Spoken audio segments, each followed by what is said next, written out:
What's going on, everybody? I am here to do a review for the film Hard Eyes. And what I thought was going to be one of my anticipated films to see of 2025 actually turned out to be a hot Lovin mid mess.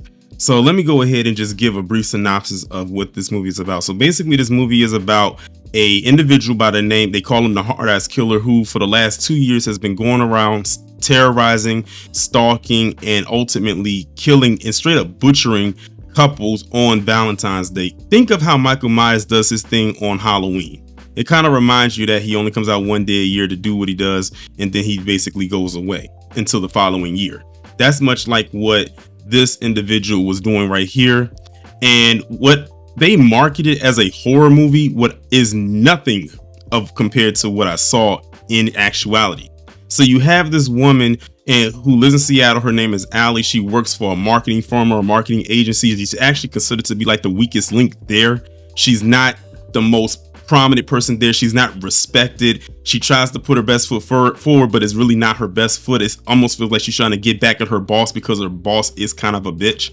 And that's just how it is. That's just how she treats it. She's broken up with her ex-boyfriend. She's constantly looking at pictures of her ex-boyfriend, post pictures with the new girlfriend, like almost in a stalking fashion. It's kind of really unhealthy. And her friend basically tries to snap her out of it, try to tell her to get back out there and live life and try to find somebody new. And all of a sudden, someone new does come into her life, but not in the form of a love, but someone who she will ultimately become someone more like a consultant or a business partner or something along those lines. And this person's name is Jay. He is like a big hot shot that kind of goes around from different places to help out with different marketing agency and marketing firms. And he lands at the one that she's working at. And then all of a sudden, they start working together, and you know how it usually goes. There's kind of some friction there and whatnot. He starts asking her questions about her love life and all this type of stuff like that. This movie played out to me like a romantic comedy sprinkled with horror sprinkled in there. And then all of a sudden, she runs into her ex with the new girlfriend, and to make her ex appear to be jealous as if the ex really cares, she kisses the guy, and the Hard Eyes Killer sees them and automatically thinks, oh, they're a couple, so we can just go after them. And that's basically how the movie transpires. This killer is just stalking them the majority of the movie, going from place to place. I mean, they're out in the woods, like not in the woods, in the open, on the carousel, the police station, a whole bunch of other things. And I think it's because this movie is like, I'm guessing let me put it this way, this movie was a bit all over the place for me. It didn't have one solid foundation. It sounded to me like they were writing the script as the movie was going along and everything like that. And by the way, the producers of this movie did the last couple of Scream movies, the one Scream 5 and Scream 6, which, by the way, both of those were really good. And it's almost like they tried to bring the Scream element from Scream and throw it into this movie.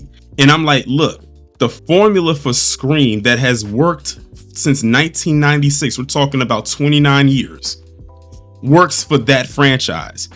Don't take something from a franchise that's well established for nearly 3 decades and throw it into something brand new and then try to say, oh, here we are. Now, I went straight into my rant, but I forgot that there is a pro to this. Actually, there's 2 pros to this movie. The first pro was the kills. The kills were very brutal, especially the first couple of kills. With the way that the movie started off, it started off on a very high note. And then it just went kind of all downhill from there. I'm like, how in the world do you fall downhill like immediately, almost into the first act? Like, that's crazy how that happened, but that's exactly what this movie did. But the kills in this movie were very, very brutal.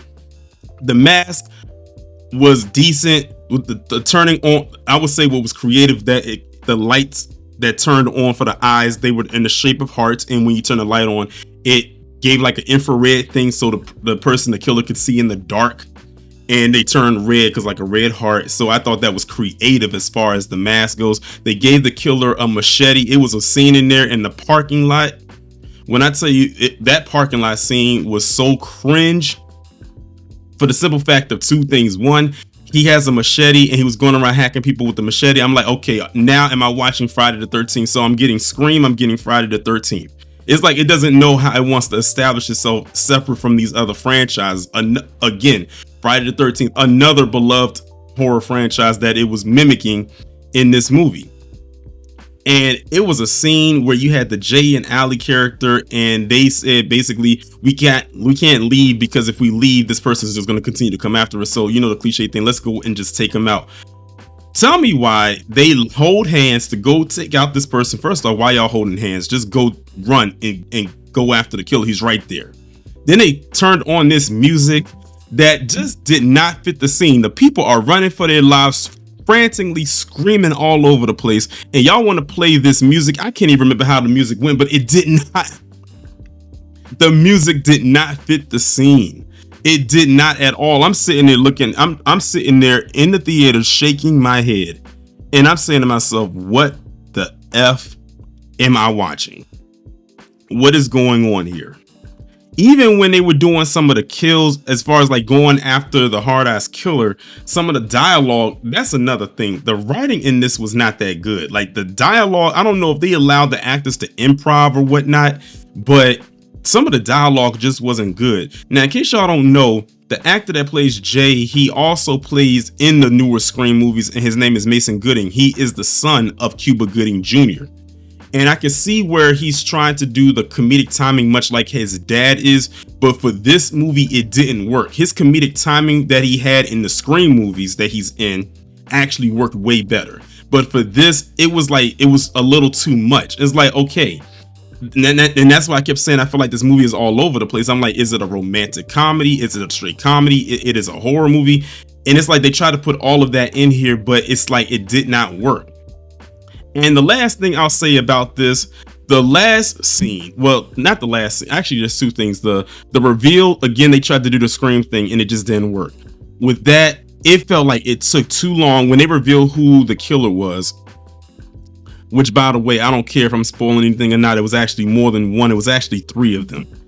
And I said that's the same thing they did in Scream 6, but it was poorly executed with this one.